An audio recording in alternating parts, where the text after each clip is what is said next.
There you go. Yeah, I thought I gave everybody a copy, but that's good. So I wanted to keep track with you. What I wanted to tell you is that this last Sunday, we were at our church in Orange, and our pastor's been teaching through Ecclesiastes. And that was written by Solomon, the same one who wrote Proverbs, or most of the Proverbs that are here. And but he's finishing up in Ecclesiastes. It's in the last chapter that's there, and he read a couple verses that just popped out to me, and I'm going, how about this? It's in Ecclesiastes 12, 9 through 11, and I think I've written them down for you there. It says in verse 9 there of Ecclesiastes, it says, "Not only was the teacher wise." Now, in Ecclesiastes, the teacher is Solomon, and he refers to himself as the teacher as he's writing these. And the word Ecclesiastes means preacher. So he's the teacher in this. And he says, not only was the teacher wise, but also he imparted knowledge to the people. He pondered and searched out to set in order many proverbs. The teacher searched to find just the right words, and what he wrote was upright and true. So this is Solomon writing the writing of Ecclesiastes, which is his view of life and all the futility, the things that people pursue that are dead-ended. It's the futility of life apart from God was the whole message of Ecclesiastes. But here is the author of Ecclesiastes, now the writer, and the writer of Proverbs. But he's making this statement, and he says, I have pondered and searched out knowledge and set in order many proverbs. I've been telling you that there are 375 proverbs from chapter 10 through chapter 22. 375 proverbs. And so we're going to learn all those before, well, at least here though. We'll see how we do. But some will stand out to us because they mean something to us at this point in time in our life. Some will mean more than others. But there's a collection of statements of things that are true, descriptions, interactions of people, behaviors of people that are true. And the Proverbs are there so we can learn from them. But he just makes a statement that he set these in order. And I've been looking at Proverbs, and they look sort of haphazard. Like, where's the order in this? There's one talking about speech, and there's one talking about work, and then there's one talking about relationships, and then there's another one talking about... And it doesn't look orderly to me. But in trying to teach through a chapter on a Sunday with you, I'm saying, how do I find some kind of order and not just be throwing a whole bunch of darts at the wall? How's there something that we can pull from this? Well, here I am. He's making the statement. I wrote these and I put them in order. So I'm looking, what's the order that was in Solomon's mind?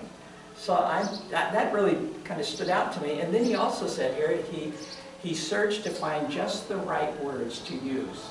Now, part of our disadvantage is that he wrote in Hebrew. And we have a translation of Hebrew. And we have several translations because language isn't static. It's always changing. The English that was used in Britain in the 1600s isn't the same English that we use today. It's English, but words change meaning. How you express a thought is changed. And so consequently, there's always this translation of the text. And so what is the right word? What is the word that Solomon put down here? And how do I express that word in English so it's the same meaning as Solomon had? And that's a challenge. But it's not any bigger a challenge than Solomon having some ideas that God planted in his heart and in mind, and to write those things, that God was the author of the things that Solomon wrote, Solomon got to be the scribe, the secretary. But the scripture teaches us, and the writers in here say, God prompted me to say these things. Thus says the Lord. And so all the way through the scriptures, the writers here are telling us that the Spirit of God prompted them to write these things. And so, okay, but a human being took what he got from God and put it into print. And so I'm coming down to this human difficulty we have in how do we communicate clearly the meaning that is intended. And so the best way I know how to do that is by dialogue, and we don't have that opportunity here, like in this morning, to talk about, well, does it mean this? Well, I don't know. Well, then we could all participate in that discussion. But as best you can, do that with me in your head, at least today. But we find here that he chose the right words, but what he wrote was upright and true, that we can trust those things. And so the order I've been presenting to you so far is, if you remember, the first 9 chapters of the Proverbs are dialogue of a father to his son, giving advice directly to his son. And he makes a distinction between 2 kinds of people, those that are wise and those that are foolish. Those who follow wisdom and those who follow folly. And so that's the first 9 chapters. It's just this instructions from a son. But at beginning in chapter 10, he's got all these bullet points of Proverbs, a proverb that's a 1-verse, 2-part proverb. This happens, but this is the result. Or this happens, but this also happens. And he does it in a variety of ways, but they're statements of truths that are there. But we find that in chapter 10, it's no longer the wise and the foolish, but it's the righteous and the wicked. And as we find the description of the righteous and the wicked, the righteous are equivalent to the wise, and the wicked are equivalent to the foolish, because they're both described the same way, and in the words that are used to describe those 2 roles. And so I'm looking at standing in front of all of you this morning. I'm standing in front of you. All of us are one or the other. We're wicked or we're righteous. Now, do you like that kind of like description? See? Well, I would say, well, there's some moments I might be righteous and some moments I might be wicked. You know, but what's the intent of my heart? What's the core of my being? And we who have come to faith, believing that God is, believing that we are His creation, and that He's just and He's righteous, and that we're not. We came into this world polluted, and the only way that we can walk in a way that's right before God is for God to do something to change our heart and life. And God chose to do that by sending His Son Jesus to offer His life as a sacrifice on the cross for us. And when we embrace His death on the cross for us, God declares us righteous through Christ. So, all of us here who have embraced Jesus' death on the cross on our behalf are declared righteous by God. But we still deal with this wicked bent that we were born with. And it says we are given the right, the power, the energy, the ability to choose right in spite of our wickedness. And it's through our trust and faith and walk in Christ. As we walk in faith, as we walk in obedience, as we walk in repentance, we can find that righteous acts start to be a part of our life. And they start to mark us, and we get a reputation, a human reputation of that's a righteous person. Well, the fact is, we're wicked people that are declared righteous by God. And as we yield to God, we find His character beginning to be expressed in our lives and out of our lives. And so that's part of the things that the context we need to be looking at when we look at the Proverbs. The righteous and the wicked. We're righteous only to the degree that we find in the practice of our life. We're righteous only as we find a yielding of our heart and life to God and an obedience to Him. And then we find that good things start coming out of our heart and life.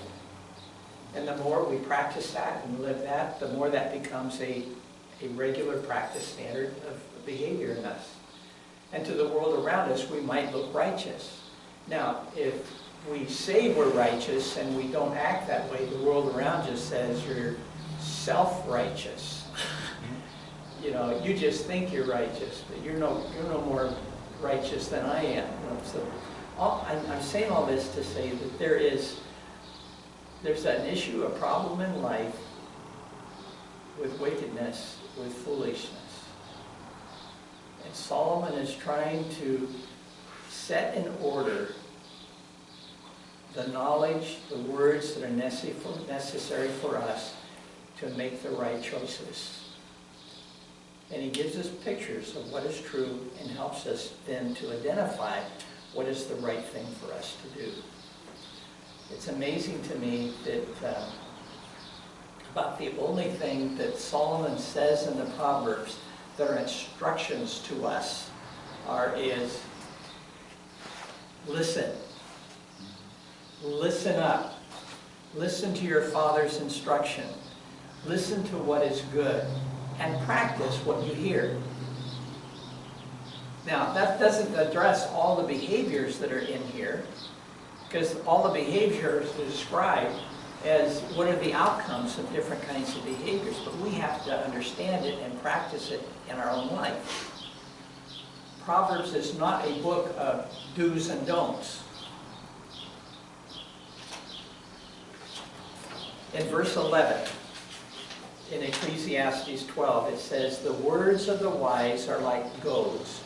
I don't know, you've probably not seen a goad. I just remember when I first saw that word, I'm going, what in the world is a goad? But then I grew up in farm country, and so I know what a prod is. It's a rod that's got a battery, electric charge to it, and they put it up against a cow or sheep or an animal to prod it to get moving. And that is a goad. So these proverbs were written to us to prod us along, sting us, to say, hey, heads up, head in the direction I'm pointing to you. So the proverbs here are like prods to us. They're collected sayings like firmly embedded nails. I built a 2-room addition on our house with a carpenter. I best could probably say I helped the carpenter build a 2-room addition on our house. But I drove a lot of nails. And those 16-penny nails are pretty good size. And I remember taking that hammer and whacking it, and I was down to where I had to hit it 4 times before the head of the nail was in the wood. But by the time I got done practicing, I could almost do it with one slam of that hammer, and I could drive that nail in, and it wasn't going anywhere. And that house, that 2-room addition, has been standing now for 45 years. So I understand what a well-driven nail is solid. It's there. And so these proverbs are like a well-driven nail. When those are driven into our lives, they're stuck, and they're a part of us, and they're part of our behavior. We can trust them in what they have to say. And the one thought that was very impressive to me here is the words of the wise are like goads, they're collected sayings like firmly embedded nails, given by one shepherd. And what's interesting is that in the Old Testament, when there's reference to a person who is a shepherd, a person of stature, a person of responsibility to God, a shepherd, responsibility over people, shepherd, when they use the article, the shepherd, they're referring to the Messiah, they're referring to Jesus. And so when I read what Solomon wrote here, he said, given by one shepherd. And it's the one shepherd. The parables that we're reading, Solomon received from Jesus. Can I understand the wisdom of this? That in one case here, we could say that Solomon is an under-shepherd in his advice to us because he got it from Jesus. Can I listen up to the words that are given here in the Proverbs, understanding these just aren't abstract thoughts. The words that the Son of God, God himself, are giving to us in advice and living our life. Well, let's look, with that kind of introduction to you, let's look at chapter 13. I find it helpful if I reflect on the characteristics of righteousness and wickedness in the course of my week. I have experienced wickedness in this week. I experienced great difficulty, and the wickedness was my response to it. It was not one of hope. It was not one of trust in God. It was one of, I'm really ticked off that that happened. And, you know, I'm upset with companies, I'm upset with individuals, I'm going, this isn't right. This isn't the kind of manner that God has called me to walk in, to respond to. And so I'm dealing in a daily basis, and all of us are dealing with choices that we make in our life and how we respond, how we think, how we act. And I said, Solomon's calling us to act righteously, to make the right choices that honor God, that depend on God, that allow him the freedom to work on our hearts and lives. And gratefully, I have a wife that has a fair amount of God's grace in her life, and she extends that to me and calls me out on stuff that I'm doing. And it's helpful. But I'm just saying, the Proverbs, put them in your head and your mind, and they'll be there to help guard you from the wickedness that can come. So, Proverbs 13:1 says, a wise son or daughter heeds his father's instruction, but a mocker does not listen to rebuke.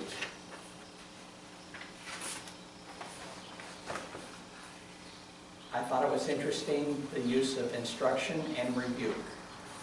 Instruction is, this is what to do. But the mocker, having not listened to the instruction, does something else and is rebuked. But he doesn't even listen to the rebuke that comes. So when I've been rebuked, I need to weigh and stop. What am I missing?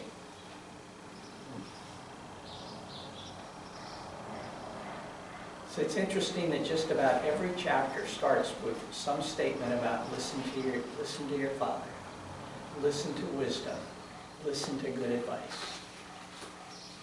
If we walk away from Proverbs with nothing else than that, we've learned a great deal. If we can practice listening and not resisting,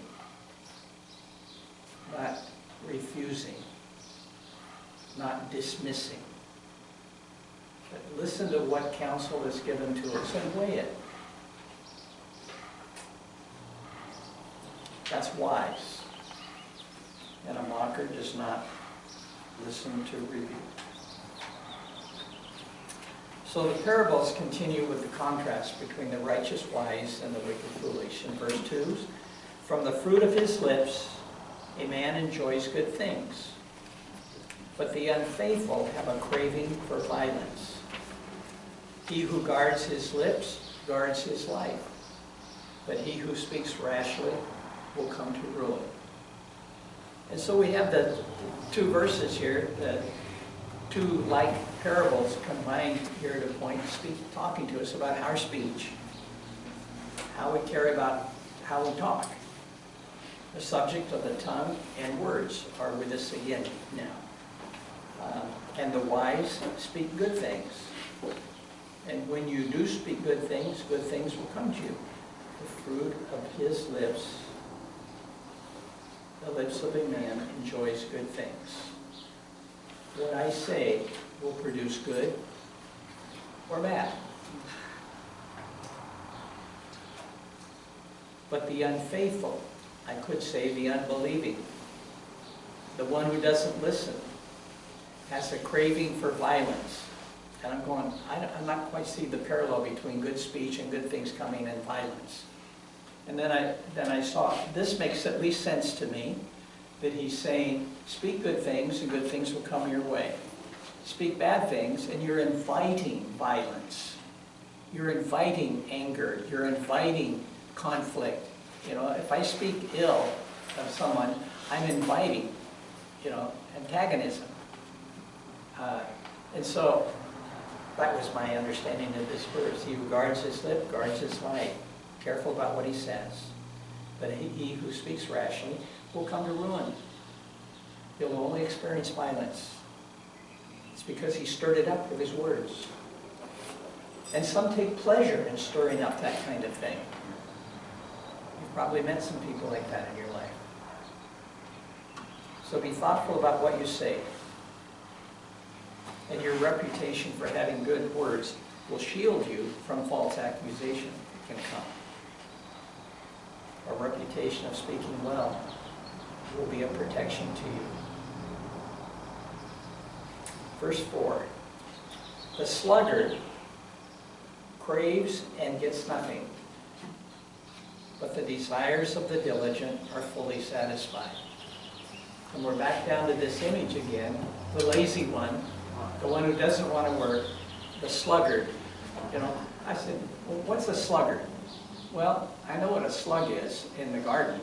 You know, this hard-shelled thing that kind of slimes along the way, you know, and leaves its path of slime behind it, you know, and eats the crops and the leaves and kills things. He's a sluggard. You say, well, I don't want to be a slug. So I said, but the sluggard craves and gets nothing. The one who is lazy, doesn't want to work, is the one who has a big appetite to have everything in the world, but has no means to get it because he doesn't work. He's a sluggard. He craves and he gets nothing. But the desires of the diligent, those who are willing to work, be diligent about their life, about investing themselves in things, they will be their desires will be satisfied because they have the resource that comes from being diligent. So there's wisdom there in there for us. The lazy one wants everything, but doesn't get it. Those who are diligent, have working, have income, and they have means to get what they want. I thought it was an interesting parallel in Paul's message to the Thessalonians in the New Testament. It's the second letter he wrote, 2 Thessalonians chapter 3, verse 10, says this. He told the believers, he said, if you don't work, you don't eat. I said, it's pretty simple. And that would be parallel to the statement in the verse in Proverbs. And I don't know if you remember back in chapter 6 in Proverbs, there was the one illustration there of the ant.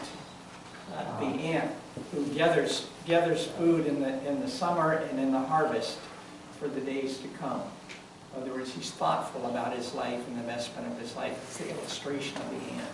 And he has no one telling him what to do. He just does it because he said, be like the ant. Be diligent in your life. And verse 5, the righteous hate what is false, but the wicked bring shame and disgrace. So the righteous one doesn't like untruth, hates what is false. But the wicked bring shame and disgrace. And that, in parallel, is being the wicked bring shame and disgrace because of their deceit, because they're not truthful. And it says in verse 6, righteousness guards the man of integrity, but wickedness overthrows the sinner. So a man who chooses to speak truth, to live righteously, be a man of integrity. He will be guarded by his behavior. But the wickedness, the deceitful, the liar, his life will be overthrown, done in. So I say, being a person of integrity, living rightly, speaking truth, will gain you respect. Being wicked, lying, and deceiving will consume you beyond restoration. So those are just a couple more proverb thoughts to hang on to. Verse 7, one man pretends to be rich, yet has nothing. Another pretends to be poor, but has great wealth. A man's riches may ransom his life, but a poor man hears no threat.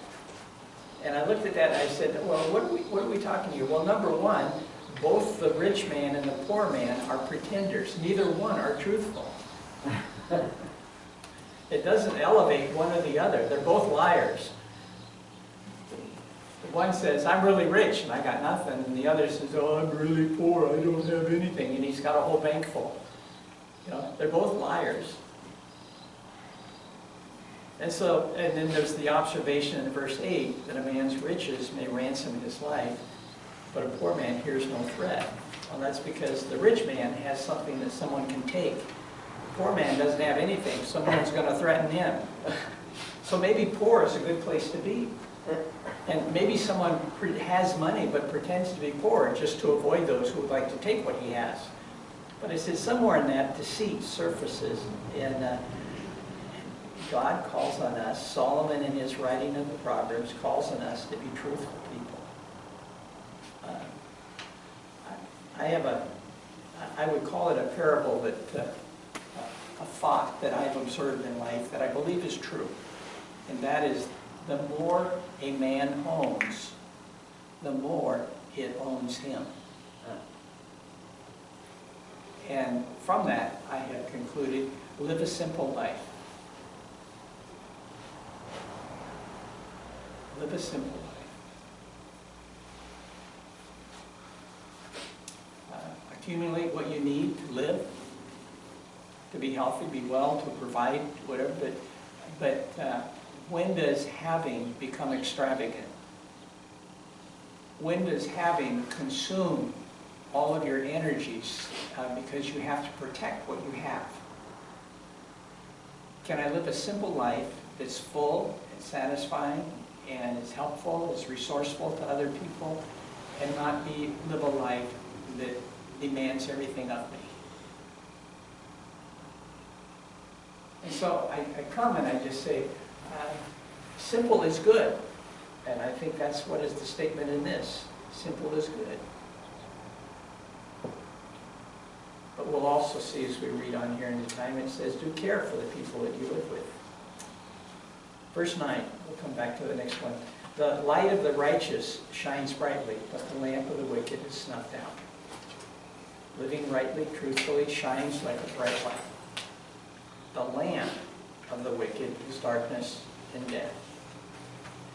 We read this in Proverbs chapter 4, verse 18, and I have that in your notes. The path of the righteous is like the first gleam of dawn. That's the light of one who lives rightly, shining ever brighter till the full light of day. But the way of the wicked is like deep darkness. They do not know what makes them stumble. So there's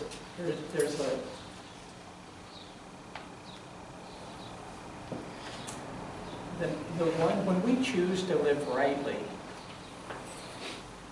it brings light into a situation in which there's deceit, in which there is discouragement, in which there is tough things that are happening. But when someone comes in with confidence and knowing that they live rightly and that God is, and they're living a righteous life, they bring into the room hope. And I remember my first time in traveling overseas to Asia. It was a 5-week trip to Korea, Philippines, Cambodia, back to the Philippines, and to Japan, and then home. But on that trip, we were out in rural areas a lot on this time, and we were visiting places that there was no representative of Christ present. We were going to the corners of the world that had not heard of God's love.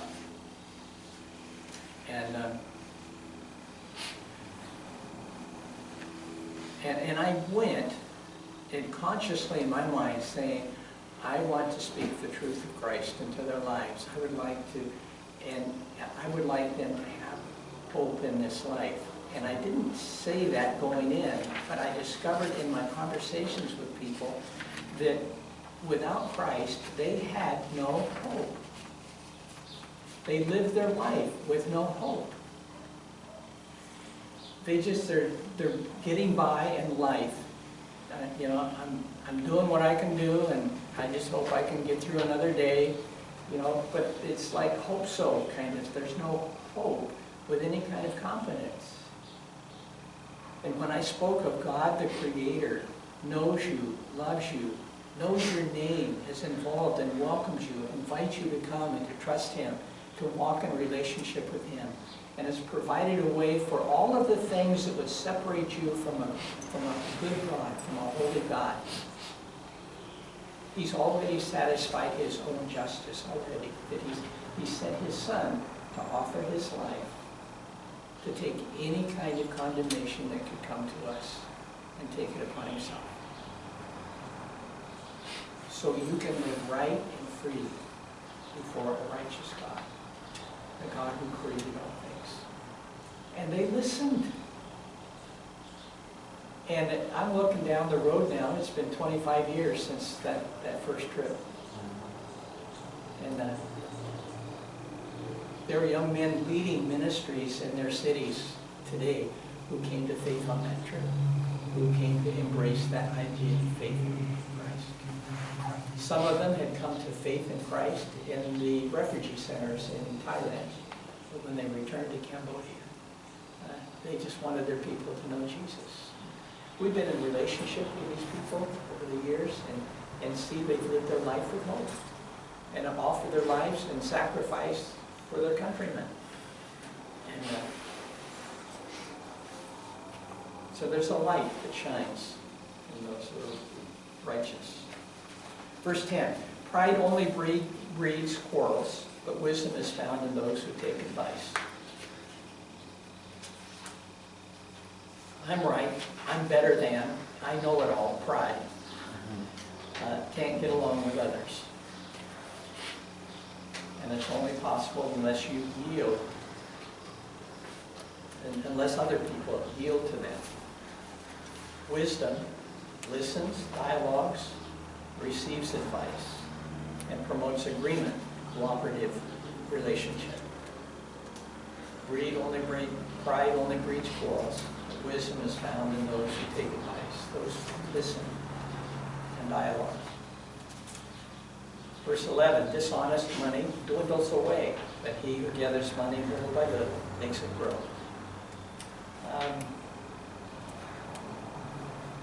Someone who gets their money in a dishonest way is always in a position of at risk of losing it because they know it's been dishonest.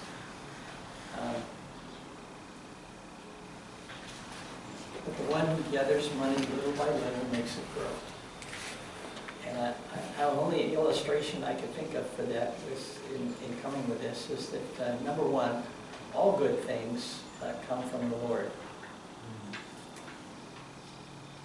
One cannot expect God to bless that which is dishonest, deceptive, not true.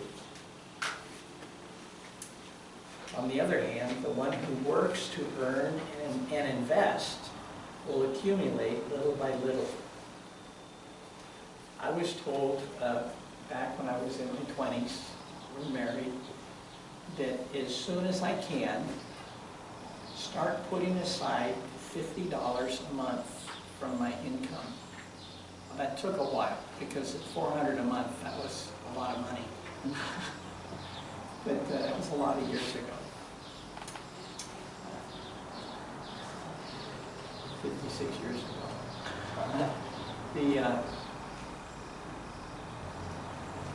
He said, just put $5 away, and then make it 10 as soon as you can. But make it just a standard for yourself as soon as you can. Invest $50 a month in something that provides some interest. Well, over a period of 40 years, that $50 a month and those 20 years that I did that, those monies have now doubled in their value. Little by little, I would have never thought. And yet, the proverb that is here for us, just to keep track, is that he who gathers money little by little makes it grow. So you gain income, set some aside. Don't let it all pass through. Weigh what you need to spend it on. Spend it on the things you need.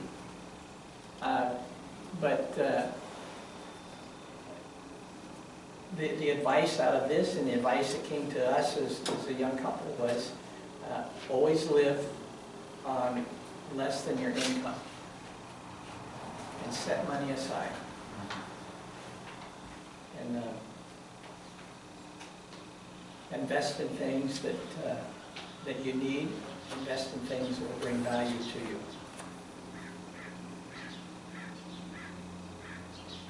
Verse 12. Hope deferred makes the heart sick, but a longing fulfilled is the tree of life.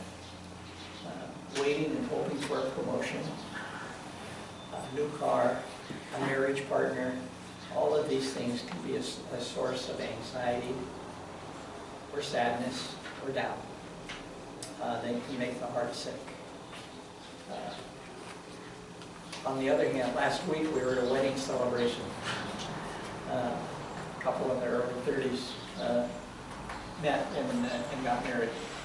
And the joy in their life was just immense because they had been waiting and hoping. And there's sometimes when what we wait for and hope for is not in the books for us. But can I come to find satisfaction and rest in what is until what I would like might be? But he just makes a statement here that hope that's deferred, doesn't come right away, can create a sickness in the heart, sadness. But a longing fulfilled is like a tree of life. 13, he who scorns instruction will pay for it, but he who respects a command is rewarded. One's going to pay, and one's going to get it free. The one who won't listen to instruction is going to pay for it. The one who listens, follows what he's learned, what he's done, is going to get something free. He's going to gain something free out of that. This is a repeat of verse 1 in this chapter. The wise son listens, the foolish mocker refuses. The foolish will pay a dear price for his arrogant ignorance. But God rewards those responsive. Verse 14, the teaching of the wise is the fountain of life, turning a man from the snares of death. Good understanding wins favor, if the way of the unfaithful is hard. Every prudent man acts out of knowledge, but a fool exposes his folly. I combined these three verses because of what they contain. Teaching of the wise, good understanding, and prudence. And these are repetitive thoughts throughout all of Proverbs. Key thoughts in all of this. Knowledge, understanding, discernment, and wisdom. Prudence being discernment. I said these four characteristic qualities are what would grant strength, energy, influence, peace, confidence, when I know I'm a good learner, I'm listening because I want to learn. I want to keep learning. I never have it all down. And every time I learn something, down the road in life, I see it slightly different and I learn something more that I didn't. You know, so I'm always be a learner. Knowledge is key here. And in the gaining of knowledge, gain understanding. Ask the question why, how, what. Be asking questions of all the knowledge that you have that you can gain understanding as to why something is. And as you gain that understanding, be discerning in the choices that you make. Act out of wisdom. Live wisely. So these are consistent qualities that Solomon, that he planned ahead of time. According to what he said in Ecclesiastes, he put these things in order ahead of time so that you pick up on them. These are the important things in life that grant to you a good life, a full life, a whole life. Teaching of the wise is a fountain of life, turning a man from the snares of death. Do the wise things, and good things will come out of your life. Good understanding wins favor, but the way of the unfaithful is hard. And I don't know why they chose the word hard. It is appropriate in one sense with Hebrews, in Hebrew. But the way of the unfaithful, the one who doesn't listen, the one who is foolish, is hard. The word that's translated hard here is the word that is a stream that continues to flow. Is hard. Is that Hebrew word. It's fixed to always be on there, always moving. So it's hard in the sense that it's fixed in its continual forward motion. And so I don't know why they translated it with the word hard, but the way of the unfaithful continues to be what it is. It's fixed. It's fixed to always be painful, to be difficult for you. In verse 17, a wicked messenger falls into trouble, but a trustworthy envoy brings healing. That makes a lot of sense. Deceivers will always fail, and those who are trustworthy will succeed. Trust is everything in negotiations. Truth will prevail in time. 18 says, he who ignores discipline comes to poverty and shame, but whoever heeds correction is honored. We saw this in chapter 5. We also saw it last time in chapter 12. That the discipline, ignores discipline, correction, will come to poverty and shame. Whoever heeds correction is honored. When someone suggests something to you, makes an observation, weigh it. If it's true, act on it. If it's not, dismiss it. But listen. Don't ignore correction when it comes your way. In chapter 5, verse 23, it says, he will die for lack of discipline, led astray by his own great folly. Take the advice of those around you who speak with wisdom. 19, a longing fulfilled is sweet to the soul, but fools detest turning from evil. Sounds like a repeat of verse 12. Fulfilled longing is a tree of life. And here it's sweet to the soul. But the fool longs for nothing and is satisfied always by doing evil. So pursue good. It's helpful for me to rest in Romans 8:28. God causes all things to work together for good to those who love him, called according to his purpose. God's at work, causing a good thing, all things to work together for good in our life. That would have helped me this week if I'd have just had that in my head before Friday. You know, for all the things that went wrong and not doing well, God is going to cause a good thing to come out of this.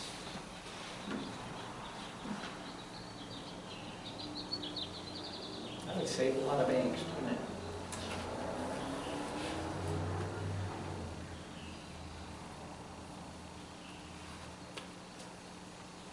He who walks with the wise grows wise. The companion of fools suffers harm. Who we hang out with influences us. We become like the people we spend time with.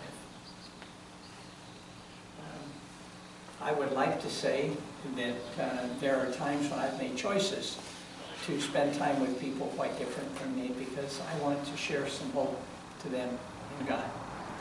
But I have to be sensitive. I have to be aware of who's being influenced. Am I there as an influencer, or am I there being influenced? So I always have to weigh that in my relationships with people. And if I hang out, if I'm hanging out with somebody, I want to hang out with someone who's going to encourage good things in my life and not take me down. I see that happen way too often, particularly with young folk. Verse 21, misfortune pursues the sinner, but prosperity is the reward of the righteous. And it was this verse that I grabbed the title for this morning. Wealth. It's the reward of integrity and initiative. And that is repeated in this chapter numerous times.